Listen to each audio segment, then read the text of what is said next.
खालापूर पंचायत समितीच्या माध्यमातून खालापूर तालुक्यातील सर्व ग्रामपंचायत हद्दीत नाले, ओढे आणि लहान नद्यांमध्ये पाणी अडवण्यासाठी एकच दिवशी तब्बल 38 वनराई बंधाऱ्यांची उभारणी करण्यात आली।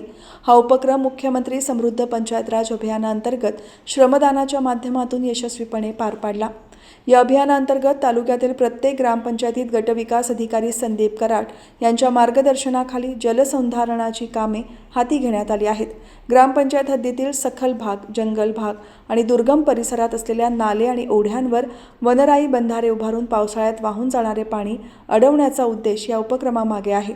ग्रुप ग्रामपंचायत चौ, ग्रुप ग्रामपंचायत लोधिवली, ग्रुप ग्रामपंचायत टेंभरी, ग्रुप ग्रामपंचायत तांबाटी, ग्रुप ग्रामपंचायत शिरवली, ग्रुप ग्रामपंचायत सासगाव यांच्यासह तालुक्यातील सर्वच ग्रामपंचायत यांनी कर्मचारी, ग्रामस्थ, विद्यार्थी, सामाजिक कार्यकर्ते यांच्या माध्यमातून या बंधाऱ्यांची बांधणी करण्यात आली। अतिदुर्गम भागात देखील वनराई बंधाऱ्यांची उभारणी करण्यात आली। अभियानांतर्गत श्रमदानातून बांधण्यात आलेल्या जलसंधारण बंधाऱ्यांची पाहणी करण्यात आली।